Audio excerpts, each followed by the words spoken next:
What if the person you love the most, the one who holds your hand at night, shares meals with you, walks beside you through the messiness of life, isn't just your companion? What if they are something far more profound? What if they are your karmic mirror? Not just someone you love, but someone who reveals you to yourself. Welcome back to the channel.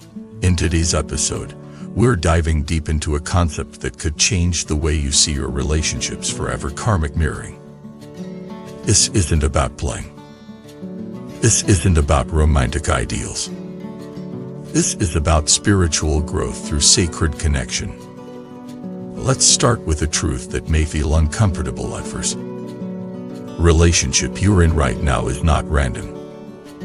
Whether it feels harmonious or hellish, tender or tense, it was attracted into your life not just by desire, but by need.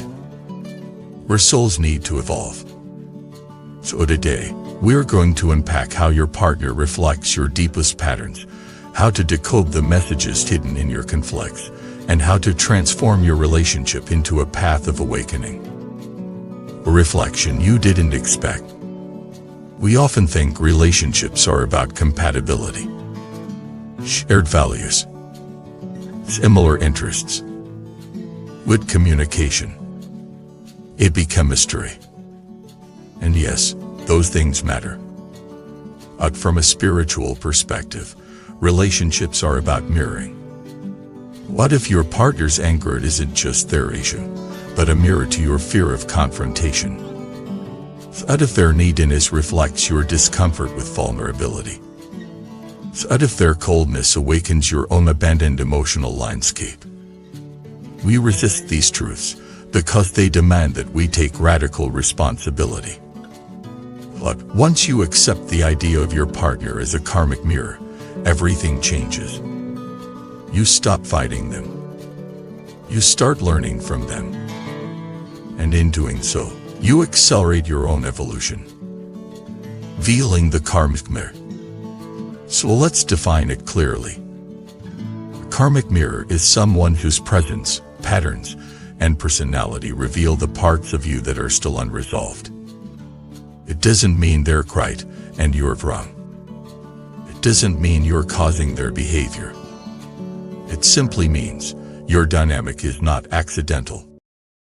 Life keeps putting the same people in different bodies until you finally see what it's trying to show you.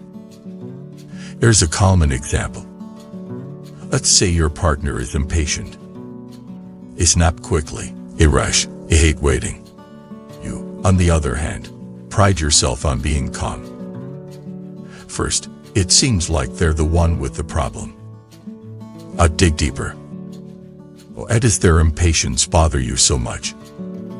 Maybe, underneath, you have a sit-in need for control.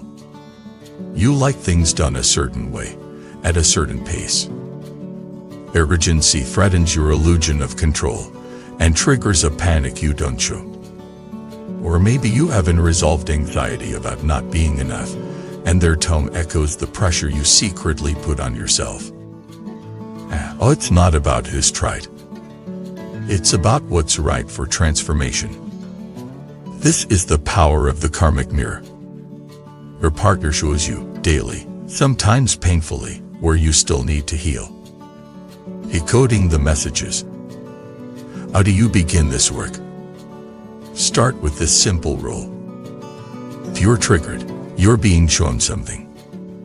Not because you're right, not because you deserve pain, but because your soul wants to evolve.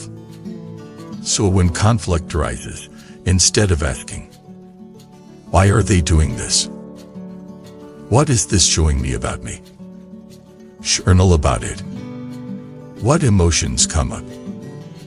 What story do you tell yourself when they act this way? Does it remind you of a parent, a past version of you? This is called shadow work in relationships. Means you stop outsourcing responsibility. You stop trying to fix the other. And you start becoming curious about the reflection they provide.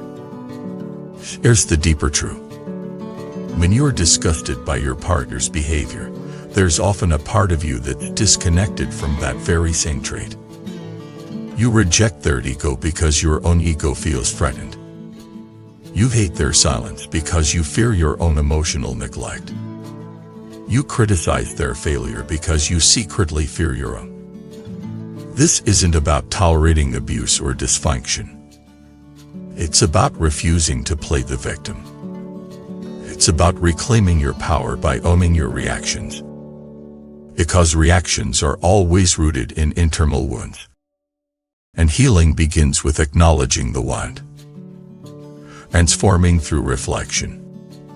So what happens once you see the reflection? You shift from reaction to response. From blame to observation. From defense to dialogue. Here are some strategies. 1. Pause the projection. When you feel triggered, instead of reacting, pause. Silently ask, what part of me feels threatened? Is this about the present or the past? Journal your emotions. Don't analyze, just write. Let the truth come out uncensored. Often, what you write will surprise you. 3. Name your pattern. You shut down, over-explain, become aggressive.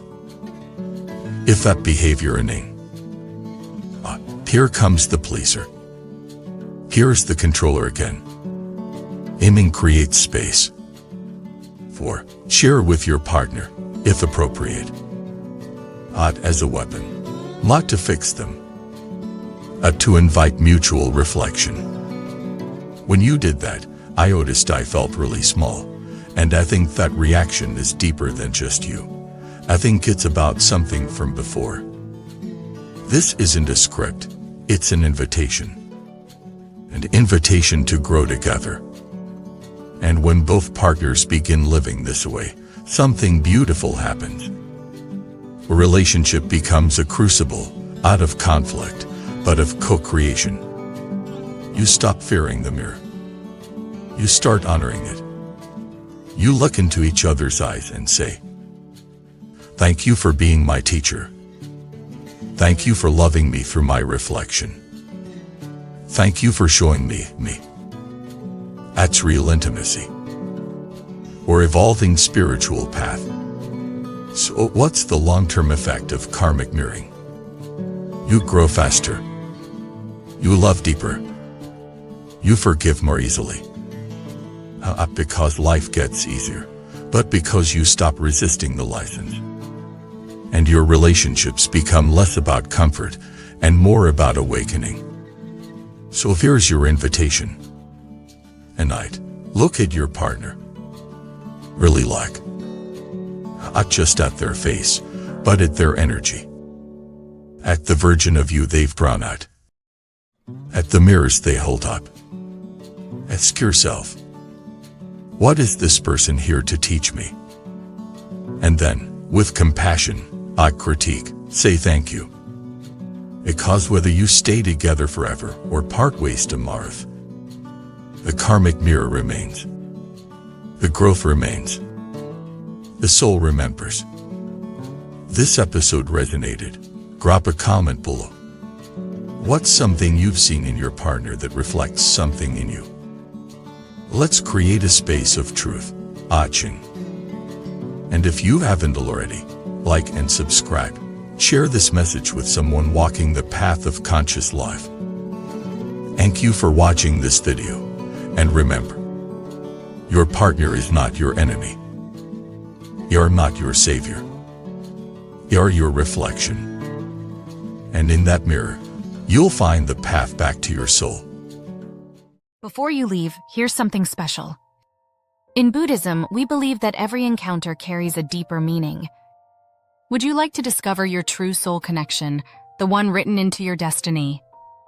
Take the Soulmate Test today and unveil the hidden truths of your journey. Click the link below and begin your path now. http://soulmate. You wisdom more, come, white.